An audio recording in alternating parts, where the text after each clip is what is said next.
Yay Networks. Welcome to another episode of Plastic Surgery Uncensored. I'm your host, Dr. Rady Rahban, and I am accompanied by Maria, my famous producer, and we are going to be having yet another Q&A session. We're going to try to answer the questions that you guys sent in through social media and on other platforms, and hopefully you'll find this to be entertaining and informative as always. Perhaps you'll even hear your own question being asked. So welcome, Maria. Hi there. Hi, everybody. All right. So, Maria, I looked over the questions, and I actually think this set of questions are actually very good. So I'm excited to answer the questions for you. We've tried to divide the questions sort of into, put them together as categories. The first category is breast and body, right? Yeah, breast and body. Yeah. All right. Let's fire away. What's the first question, and who asked it? Okay. The first question is from Rosie Makaya. Rosie Makaya. Is there any treatment to permanently get rid of fat cells?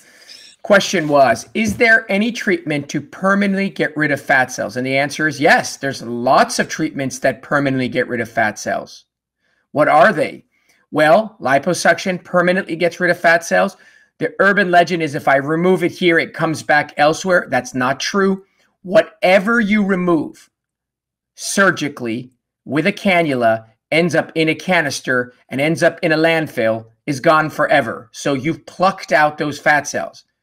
That doesn't mean you can't gain weight or gain fat elsewhere. It just means that fat is permanently gone. So all liposuction technologies are permanent. In addition, any type of non-surgical technology that burns or ruptures or destroys fat is also permanent. So a perfect example is cool sculpting. Again, whatever fat gets destroyed and your body absorbs is gone forever. The reason you're asking me that question is because people say, well, I had liposuction, it didn't work. It all came back. No, it did not come back. Those fat cells are in the garbage. What came back is that you gained weight. You gained weight and you still have a bazillion fat cells, and those fat cells regained the weight. So absolutely, a lot of technologies remove fat permanently, but you still have to work out and stay slim. Next question. The second question is from Maricela Mendoza. Maricela Mendoza. Have you ever performed an upper tummy tuck? The question is, have I ever performed an upper tummy tuck, which is also known as a reverse abdominoplasty? And the answer is no. And the reason is because it's a terrible procedure. So what you're asking is, instead of placing the incision from an abdominoplasty or tummy tuck in your groin and then moving all of the extra skin down from the top down, the question is, if I put the scars under your breast, can I pull the skin up and under your breast? And the reason why that is a terrible surgery is as follows. People say, well, I don't really have much fat underneath my belly button. All the loose skin is right under my breast. Can't you just pull it underneath? And the answer is no, because number one, you're pulling up skin and anchoring it against gravity. You're pulling it up and suturing it to the bottom of your breast. So, of course, it's going to pull down. You're sewing it to the breast fold, which is not a fixed space. If you grab your breast fold, you'll see it moves. So last thing you want to do is pull up your entire abdomen and hook it onto your breast fold and then watch your breast folds go down. And the last thing, and probably the biggest reason, is you have a space between your breasts. So what are you going to do? Put a scar under one breast, put a scar under the other breast, and what? Create a scar in between? You can't not have a scar in between. So it has to be a continuous line. So nobody on their right mind wants a scar that connects their two breasts. So the answer is no, don't do it. Okay, the next one is from MC Avila. NC Avila. Okay, what's the question? What makes a person a good candidate for a mini tuck? What makes a person a good candidate for a mini tuck? Well, for sure, it's not that you want to get a mini tuck. One of the common things that happens is people think the desire makes them a candidate. I want a mini tuck, therefore I'm a good candidate. No, that's not how this works. So first we have to distinguish a mini tuck from a regular tuck. So it is not just that the scar is shorter.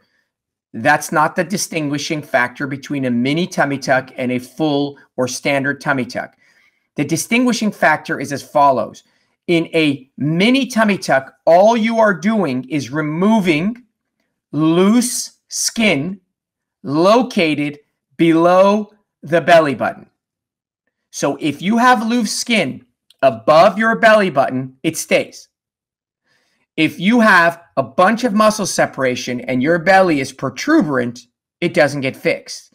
All we do is remove crepey loose skin above a C-section or in the lower abdomen. And for people whose abdomen is flat and who don't have a lot of loose skin above their belly button, but have some loose skin below, it's a great procedure. But the overwhelming majority of women who've had children have some degree of muscle separation, diastasis, recti, and some loose skin above their belly button. So in order to correct those two items, you need a full tummy tuck, whereby which you cut around the belly button, pull all the skin down, yada, yada, yada. So hopefully that answers the distinguishing who's a candidate for a mini tuck. Okay, so now from Jolene D. Hayes. Jolene D. Hayes. I'm going to repeat everyone's name so they can hear themselves and get excited. Can you perform different types of belly buttons on tummy tucks? Can you perform different types of belly buttons on tummy tucks? So let's talk about tummy tuck belly buttons as a whole anyways. Anyone who's interested in getting a tummy tuck has at least looked at 1,000 photos online. And what every one of them can tell you is the belly buttons look awful. They're ugly, they're round, they're misshapen, they look like quarters, sundials, I don't know. So to begin with, to make a natural looking belly button is super difficult, as you can see by the results, let alone make all kinds of customized or, or unique belly buttons. The basic principle is the only thing you can really control is the size of the opening, which you never want it to be very big. Whether or not the opening is really round or slit-like, which should be somewhere in between. And you're at the mercy of what the belly button looked like before, because you're building the new belly button from the old belly button. So you do have some customization or some control, hence why some look good and some look terrible. But you don't have as much control as one would think where you do like in a nose job or things of that nature. So yes and no. Okay, the next one is from Fit Miss Nadia. Fit Miss Nadia. Right. What is the difference between an arm lift and an arm lipo? What is the difference between an arm lift and an arm lipo? Well, they're the equivalent of cutting your hair and coloring your hair. The only thing in common is it includes your hair. So arm lipo is exactly what it says. Someone comes in and says, hey, my arm is just full. I just have a lot of fat in my arm. I'd like to make my arm a little thinner. Therefore, you liposuction the fat out of the arms. The other person comes and says, listen, I lost a bunch of weight. I've gotten really old. My skin is very saggy. I got all this extra skin. And you need to do an arm lift or a brachioplasty where you make an incision along the arm and cut out extra skin. They can be done together or separately, but really are completely distinguished procedures. One deals with fat, one deals with skin. But if you do a liposuction, won't there be sagging skin then if you take out fat? Yes, if you are aggressive with liposuction anywhere, inner thighs, outer thighs, stomach, back, blah, blah, blah, you will get loose skin. The arms tend to be very sensitive to looseness because they're just not the best skin. So if you do liposuction in the arms, it has to be with someone with amazingly thick skin. You can't be in someone with like flabby, semi-crepey skin. It'll look terrible. Okay, the next one comes from Genevieve 314. Genevieve 314. What's the question? How do you handle mammary glands in the armpits during a breast reduction?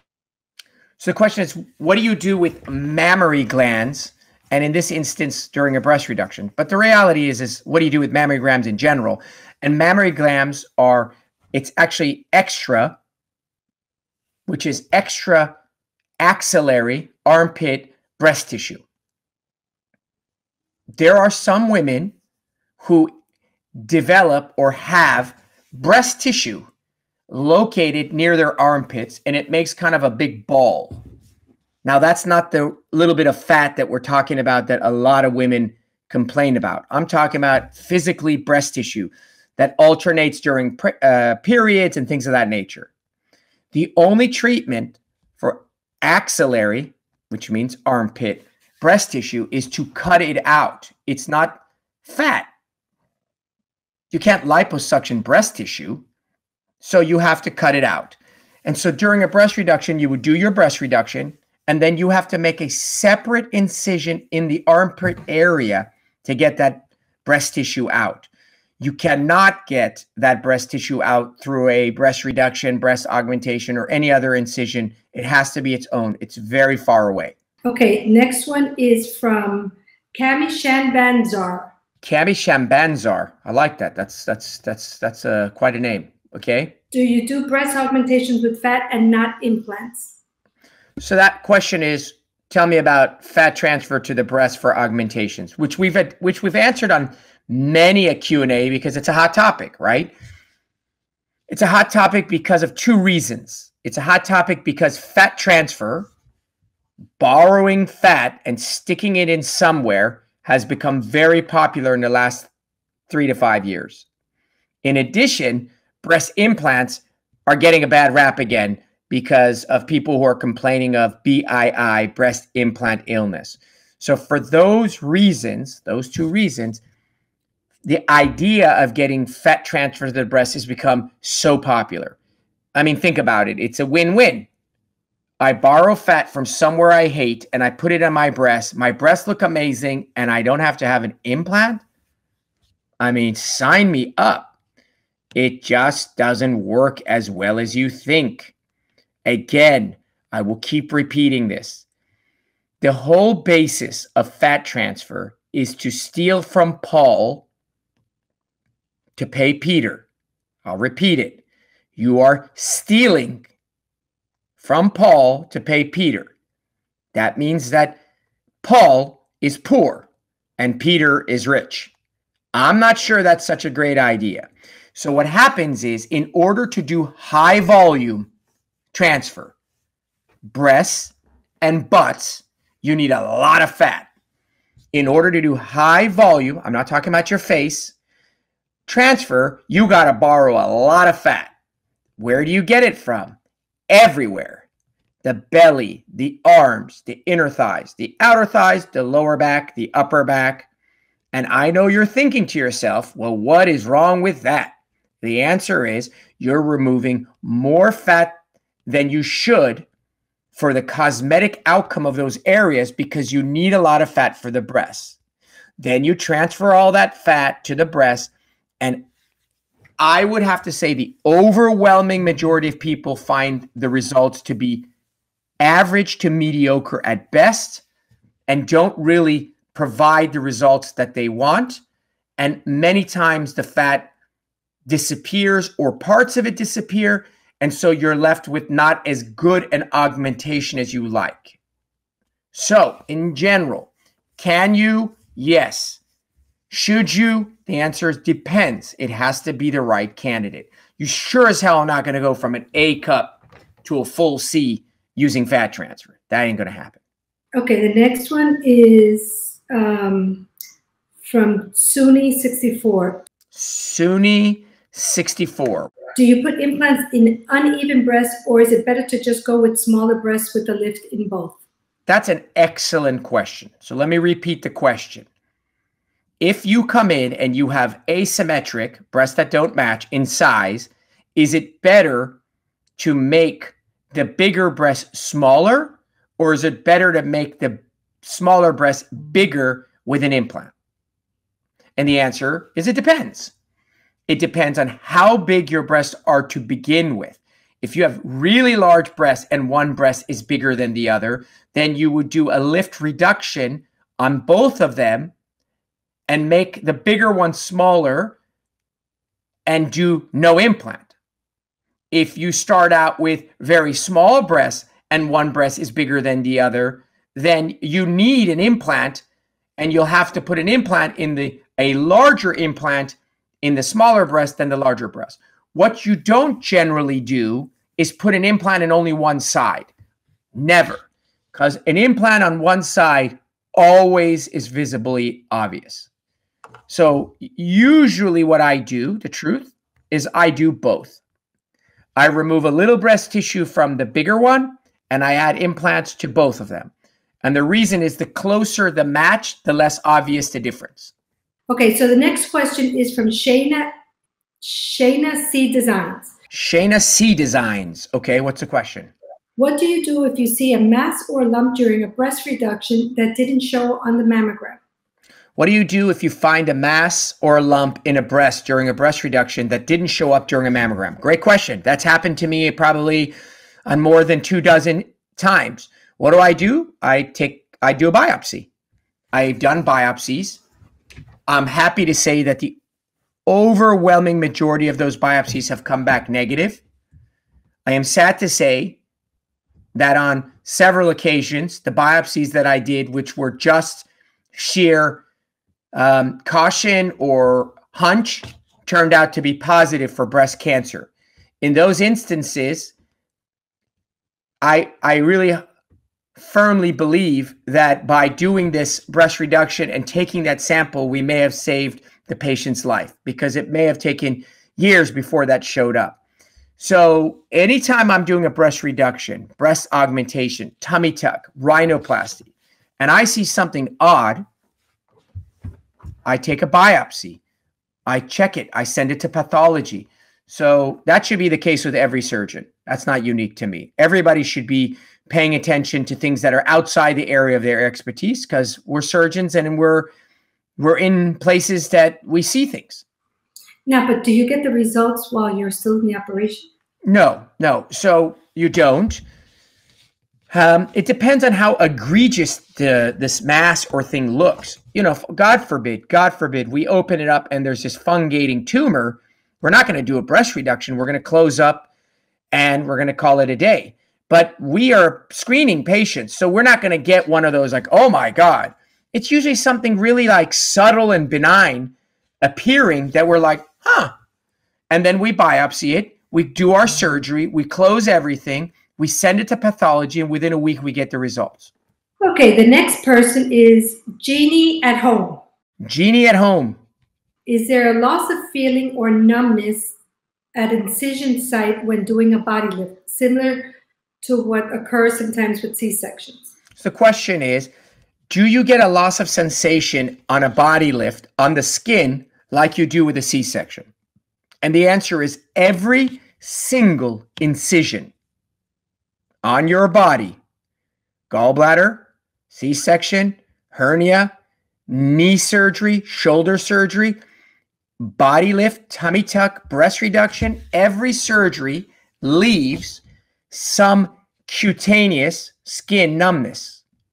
You're cutting the skin, and the area right next to it, that's above and below, or to the right and to the left of the scar, will be a little numb. So anyone who's had a C-section knows they can feel their entire abdomen, but if you rub right above their scar, it'll be a little numb. So the same is true of a body lift. It'll just be numb above the scar. You should be able to feel your thigh or your abdomen, with the exception of the area really close to the scar. Okay, and the next question is from Jocelyn 10. How long after postpartum can you get a tummy tuck? Jocelyn 10 wants to know, how long after postpartum can you get a tummy tuck? And the answer is when you're close to having lost your weight that you gained during your pregnancy. There is no exact time. The answer is you don't want to do a tummy tuck, whether it's postpartum or whatever, when you're at your heaviest. that's when you think you want to do a tummy tuck because you're over it, but you will get a shitty result. So most moms take 3 to 9 months to a year for their bodies to bounce back, depending on it's their first baby, their second baby, the third baby, postpartum depression, diabetes, etc. And so some people are lucky, bam, boom, boom. 2 months later, they're the same weight. Some people, it's 2 years. So you ideally want to lose as much of that pregnancy weight as possible. You would never get a tummy tuck probably any sooner than 3 months. And wouldn't you want to wait till you're not going to have any more kids, or it doesn't matter? Yeah, of course. You want to wait till you have no more kids. You want to have help to carry your baby since now you're immediately postpartum. I mean, there's a lot of other elements to it. But the question being is, when is the soonest you can do it? It really should be when you're at your ideal weight. Whatever ideal weight is for you, by the way. I'm not saying that you need to be at some, I don't know, tiny little weight, but you definitely know when you gained a lot of weight, you should lose it. Are we taking a break? Yes, we're taking a break. And when we come back, we have questions regarding DR, which we get all the time. That's a hot topic. And rhinoplasty, which is one of your favorite procedures. My favorites. All right, great. So, all right, guys, we're going to take a break. Stay tuned. When we come back, more Q&As directly from you guys.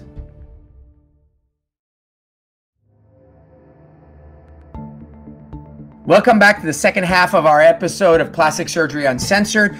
We're doing a Q&A brought to you by your questions. So I'm here with Maria, and I think people are salivating for the second half of questions, Maria. So fire away. What you got? Okay, well, we always get questions on rhinoplasty, so... I love rhinoplasty questions. So what are they? Talk to me. Okay, so the first one is from Hi from Paradise. I love it. Probably they're from Hawaii. Who knows? Hi from Paradise. Gosh. Okay, I like that. Do you recommend taping daily after rhinoplasty?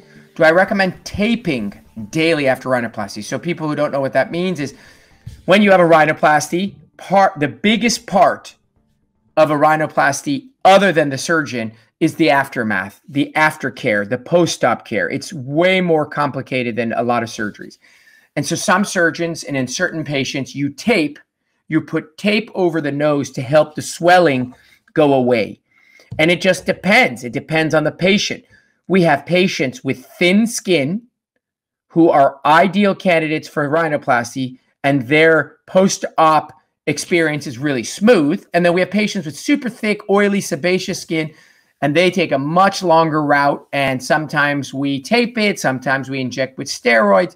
So to answer your question, I do the post-operative taping on a patient-by-patient, case-by-case scenario. The next one comes from Veronica P. Veronica P. What you got? What are the red and green flags to look for during a primary consultation? Well, we have an episode on going to your first consultation. Listen, we have an episode on every damn question, but, I could go listen to podcast 12, listen to podcast 17, but I don't think that would be a very interesting episode. So your question is a great one, which is, what are the red and green flags regarding a nose job? Primary refers to the first time as opposed to secondary or revision. I'll give you my 2 cents. Number one thing is when you're talking to your doctor and they want to have nothing to do with asking you what you want. So in rhinoplasty, it's such an artistic experience that there are surgeons that don't really care what you want or think. It's going to be what they want and they think for you. So they're kind of just zoned out. Like, for example, what I do is I tell you, all right, tell me what bothers you. And then you're like, my nose is big and my nose doesn't fit my face. And I want something natural and I want something balanced and I want something that no one can tell but still looks different. That's all nonsense. Nobody knows what any of that crap means. I ask you specifics. I don't like this hump. You see this part of my nose is round. I think my tip is too droopy. So you want to make sure that your surgeon is interested in knowing what it is that you dislike. Remember, you went there and you're the one that's going to look in the mirror, and do not just say, well, what do you think? Because it's not my nose. Now, your surgeon should, on the flip side, make suggestions and should analyze your nose. So if your surgeon is not listening to anything you're saying, bad sign. And if your surgeon says, all right, let's do whatever you think, bad sign. Medicine is collaborative, you and me. The next thing is, if your doctor, and I've had patients tell me this all the time, does not physically touch your nose, that is, examine it, look inside your nose, feel your skin, move the cartilage, that's a terrible sign. I've had many patients come to me and I'll be like examining them, and then I'll sit down and they'll be like, oh my God, that's the first time in 5 consults that anyone's even looked inside my nose. What? What do you mean? How's that even possible? How do you buy a car and not open up the hood or open the trunk? I mean, you got to look inside. What if you, I don't know, what if you have done cocaine and you have no septum? There's a million things that are part of the inside your nose. What about your breathing? So the fact that there's no exam is bad. I think, and this is not controversial, but very much my philosophy, I think if no one spends any time with you and all you do is come in and take a photo, and all you do is put that photo on a monitor, and all you do is Photoshop your nose until it looks gorgeous, that's a major red flag, because they're going to print it out for you. You're going to salivate over this before and after photo that you guys fabricated on a computer. We call that photomorph or Photoshop. You're going to love it. It's going to be like amazing, because you're going to be like, oh my God, I can totally see what I'm going to look like. They're going to print it for you, give it to you, and you're not going to read the fine print that says results may vary. Results may vary. Do you know what that is in lawyer words? You will not look like this. Exactly. So why on earth are you giving me this Photoshop? You're giving it to me because you know, and I know, the only thing that prevents me from doing my rhinoplasty is fear. I'm afraid my nose is going to look like Michael Jackson, period. I don't care how much you charge me. I don't care how long the recovery is. I don't care about anything. I just don't want it to look freakish. So if you can show me that it won't look freakish, I'll sign up. So we don't even have to have a conversation, do we? I just need to Photoshop the hell out of your nose, make something that you like, and to give it to you. And you'll be like, wow, that looks really good. Mom, look, see? Or, hey, girlfriend, look at my nose. Don't you think it looks great? So I am a very anti-photomorph Photoshop. I think it's misleading. I think it's disingenuous. My consults take anywhere from 45 minutes to an hour. I'm doing all kinds of drawings and sketches, and it's a pain in the ass, but we're learning. If you do that tool in conjunction with a very thorough consult, maybe, but not in lieu of a consult. And the last thing is when your surgeon's not even present. So many consults are done by ancillary staff, consultants, nurses, PAs, people come in, and the doctor literally comes in for like 2 minutes, but you do most of it with the, I don't know, the other staff. That's a assembly line, bad outcome waiting to happen. So those are all the pros and cons. You want a guy that's attentive, a guy or gal who's attentive, listening to you, making suggestions, examining you, and giving you some really good explanations as to how they're going to alter your nose and prevent complications from happening. Okay, the next one is from Tansy Midak. Tansy Midak. Okay, after 6 weeks of post-op tummy tuck, what activity restrictions do you give past 6 weeks? So after 6 weeks, what are my restrictions? So in my practice, I am very aggressive, vigil about the first 6 weeks. So you're not allowed to exercise. You got to wear your binder religiously. And I'm super strict. On your 6-week follow-up, I set you free. You must take that binder, that abdominal contour device, and light it on fire. And you must start resuming all, A-L-L, all activity. That is correct. All. Krav Maga, hiking, sex, scuba diving, bowling, whatever. Now, obviously, you're not going to get up after abdominoplasty at the 6-week marker and go and sign up for, I don't know, a karate class.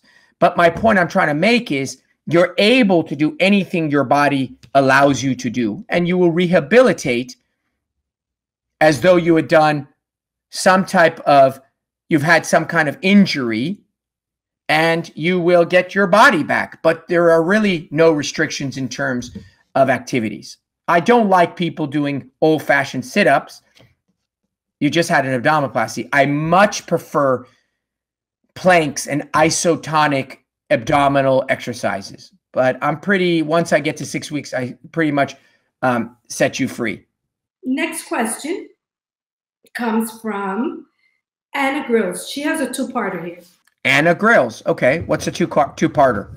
Okay. The first one is long-term ability to backbend limited to post-DR repair, or will backbends rupture it? Okay. What's the second question? What are the pros and cons of permanent versus long-form absorbable sutures for DR repairs? So the question is related towards DR. DR stands for diastasis recti, which is a term referring to muscle separation after pregnancy, which is pretty much everyone who's had multiple pregnancies has it. So when you repair the DR, I do it with permanent sutures and I do multiple layers. The question is, can you use absorbable ones instead, and why which the other? I like permanent sutures because it's your whole repair. It's everything. It's holding everything together. Now, while you will definitely make scar tissue, and there's a good probability after several months it won't matter, I don't want to risk that the absorbable sutures absorb too early. So I personally use 100% permanent sutures. They're buried. You move on with your life. You don't care. The question about backbending is, I don't think the issue is DR. I think the issue is your abdominal wall. I think it's your spine. And if you are nimble and you have gradually worked your body into being able to become a pretzel, great. Your DR is fine. But if you ask me, who's never had DR, to do that, I would herniate my disc. So I don't think it's a DR issue. I think it's just being a gradual being nimble or flexibility issue. I wouldn't be concerned. A lot of times there are women that are athletes that get DR and they continue back to being athletes afterwards, and it doesn't really. No, on the contrary, that's what we want. The whole point of DR correction, aside from the cosmetic benefits, is functional. You want to get back to everything you used to be able to do. I have no limitations for my DR patients. The next one is from Nikki Polina 3. Nikki Polina 3. Mm-hmm. Would you consider a virtual consultation? Would I consider virtual consultation? The answer is absolutely. Prior to the pandemic, we did virtual consultations. We did Skype and FaceTime before Zoom. And we did so because we have international and national patients. We have patients in all around the country and all around the world. Now with the pandemic, telemedicine, medicine done by communication, is, I think, almost standard of care in many instances. You can do a consultation via telemedicine, but there is one limitation, and that is the examination. And so you cannot examine a patient's nose. You cannot look inside their nose. You cannot feel their diastasis. You cannot grab their loose skin and determine the quality. So what I do is it's a two-part analysis. I do the consultation on telemedicine. They send me photos. In most instances, I know what I'm doing. And then I always confirm, always, the day before surgery. And there have been, albeit rare, there have been patients who have flown in from Turkey only to be there the day before. And I'm like, nope, can't operate on you. Now, that's incredibly rare, but I'm not going to operate on you because of some video Skype. I have to examine you, and everyone who comes knows that it's contingent on an examination. Now, this last one that we have here is, what are procedures that you often turn away patients from? Oh, okay. What are procedures that I often turn away patients? So I'll expand that in what are the instances in which I turn away patients. One reason I turn away patients is they want something done that I don't do. For example, I don't do calf implants. I don't do buttock implants. There's a handful of things I don't do. 9 out of 10 times I don't do them, not because I don't know how. It's because I don't like the results and I don't like the outcomes of the surgery. So one of the reasons is the procedures they want done, I don't do because I don't think they're good. Another is I don't think they're good candidates. So I do the surgery. It's a tummy tuck. You come in, you're 5'3", you weigh 190. I will not do your surgery. You are overweight. You will pay me a lot of money and you will have a mediocre result. And I will own that and I will be responsible. So the second reason I don't do it is not necessarily just procedures, but that you're just not a good candidate. You're just a bad candidate. The third is that you're not a normal person. You are unrealistic, unreasonable, unaware, completely in outer space. And the reality is that if I sold you a car, it'll be over. I sold you the car, go on with your life. But when I operate on you, I own you. You and I are forever married. It's a heavy relationship, and I don't want to be responsible for your unhappiness. So if you are demonstrating to me either you're normal and you're just one of those people that are out of touch, or you're actually have some, psychological condition, you're schizophrenic or something, I'm not going to operate on you. I mean, I'll try to help you, but I'm not going to operate on you. So I have criteria, many, and I probably don't operate on, 15, 20% of all the individuals that I see. Now, that's not all the people that reach out to us. That's just the people that finally get consults and they come to our office. We try to screen you before you come to our office because I don't want you wasting your time and your money if I know that we're not a match. And then when you come, it's my obligation and my job to make sure you're going to do well. And that's my oath. So there are, a decent number of instances where I feel like it's just not a match. And, I have to want to do the surgery. I have to be excited in order to become married or committed to you for life. There you have it. If you like this Q&A sessions, you like hearing your name and you like hearing your questions answered, don't be shy. You can reach out to us on all the social media platforms, Instagram, TikTok. I don't know. I guess we have a Twitter. I don't know. Just reach out to us. Send us your questions. And we do these Q&As periodically. Hopefully you found this one entertaining and informative. And most of all, thank you for joining us. Please tell all your friends, tell all your families, download, share, subscribe. And until next time, I'm your host, Dr. Rady Rahban on Plastic Surgery Uncensored. Thank you for listening to Plastic Surgery Uncensored with Dr. Rady Rahban. We would love your feedback. If you enjoyed this episode or if you find our podcast helpful, tell us why. Leave us a review and make sure you subscribe on your favorite podcast platform. If you have a topic you would like for us to discuss in an upcoming episode, please reach out to us on Instagram at Dr. Rady Rahban, on Facebook at Rady Rahban, or at RadyRahban.com.